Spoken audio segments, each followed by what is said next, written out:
Hello guys, ఈరోజు మీకు 10 topics అనేవి షేర్ చేసుకుందాం అనుకుంటున్నాను. అది కూడా నాకు లైవ్లో ఫేస్ చేసినవి అనమాట. సో మ్యాక్సిమం న్యూ యూట్యూబర్స్కి ఎక్కువగా ఈ డౌట్ ఉంటుంది. సో అందుకని ఫస్ట్ అసలు యూట్యూబ్ ఎందుకు స్టార్ట్ చేశారు, అసలు ఆలోచన ఎందుకు వచ్చింది అంటే నా యొక్క నాలెడ్జ్ని షేర్ చేయాలని ప్లస్ నా సెల్ఫ్ కాన్ఫిడెన్స్ని పెంచుకోవాలని నేను అయితే యూట్యూబ్ స్టార్ట్ చేశానండి. సో స్టార్ట్ చేసేసాం. తర్వాత అసలు సబ్స్క్రైబర్స్ ఎలా వస్తారు అంటే మన కంటెంట్ కరెక్ట్గా ఉండి, అంటే ఎలాంటివంటే రియల్ లైఫ్ టాపిక్స్, అలాగే డైలీ ప్రాబ్లమ్స్ ఇవన్నీ కూడా అప్డేట్ చేస్తే ఆటోమేటిక్గా సబ్స్క్రైబర్స్ అనేది పెరుగుతారు. అంటే ఫేక్ కంటెంట్ కాకుండా రియల్ కంటెంట్కి అయితే ఎక్కువ మంది మనకి అట్రాక్ట్ అయ్యి సబ్స్క్రైబర్స్ పెరుగుతారనమాట. సో సబ్స్క్రైబర్స్ పెరిగారు, ఓకే. నెక్స్ట్ అసలు వీడియోస్ చేయాలా, షార్ట్స్ చేయాలా?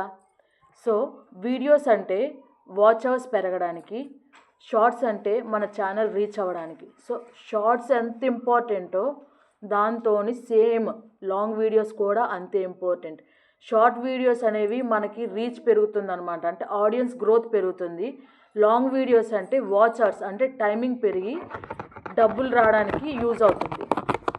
సో అసలు మానిటైజేషన్ ఎప్పుడు అవుతుంది? మానిటైజేషన్ అవ్వాలంటే ఏం చేయాలి అంటే మానిటైజేషన్కి మనకి 1000 సబ్స్క్రైబర్స్ అవ్వాలి. అలాగే వాచ్ అవర్స్ అనేది 4000 వాచ్ అవర్స్ అనేవి రీచ్ అవ్వాలి. షార్ట్ వీడియోస్ అయితే 10 మిలియన్ షార్ట్ వ్యూస్ అయితే కంపల్సరీగా ఉండాలి.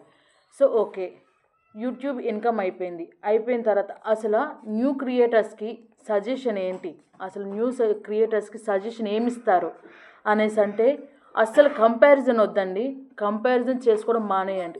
ఎవరికి ఎన్ని సబ్స్క్రైబర్స్ ఉన్నా, ఎవరికి ఎన్ని లైక్స్ ఉన్నా, ఏమైనా అసలు కంపారిజన్ మానేసి మీ కంటెంట్ని మీరు ఇస్తూ ఉంటే ఆటోమేటిక్గా మీకు కూడా అదే రీచ్ వస్తుంది. సో వీడియోస్ చేస్తే సరిపోతుందా, లైవ్ కూడా చేయాలా అంటే లైవ్ కూడా చేయాలండి. ఎందుకంటే అసలు లైవ్లో మనకి ఇంకా రియల్గా మన ఆడియన్స్తోని ఎక్కువ ఇంటరాక్ట్ చేయడానికి మనకి టైం దొరుకుతుంది. సో లైవ్ కూడా కంపల్సరీగా చేయాలి. ఏ టైంలో చేయాలి అంటే ఆఫ్టర్నూన్ 12 to 3, మళ్ళీ నైట్ వచ్చేసి 7 to 10 ఈ మధ్యలో చేస్తే మనకి ఇంకా ఆడియన్స్ మనకి ఇంటరాక్ట్ అవుతుంటారు.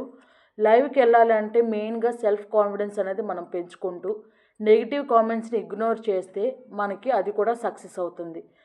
సో మెయిన్ ఎంతసేపు ఉండాలి యూట్యూబ్లో, ఏంటి కంటిన్యూగా రోజంతా ఉండాలా అనే డౌట్ అక్కర్లేదు. ఓన్లీ 2 to 3 అవర్స్ మనం యూట్యూబ్లో ఉండి స్పెండ్ చేసి యూట్యూబ్ వీడియోస్ చేయడానికి, దాన్ని ఎడిట్ చేయడానికి, అప్లోడ్ చేయడానికి ఈ మూడిట్లకి మనం టైం కేటాయిస్తే 100% సక్సెస్ అవుతామండి.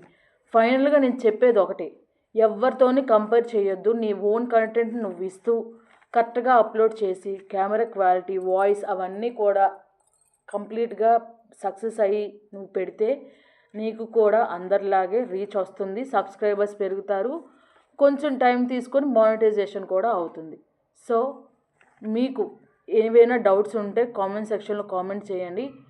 ఇప్పుడు ఎలా అయితే నేను కొన్ని క్లియర్ చేశానో మీరు కామెంట్ చేసేదాన్ని బట్టి మీ డౌట్స్ కూడా నేను అలానే క్లియర్ చేస్తాను. Thank you so much. ఇలానే నా ఛానల్ ఎప్పుడూ కూడా సపోర్ట్ చేస్తూ ఉండండి. అలాగే కొత్తగా చూస్తే సబ్స్క్రైబ్ చేసుకోండి. Thank you so much.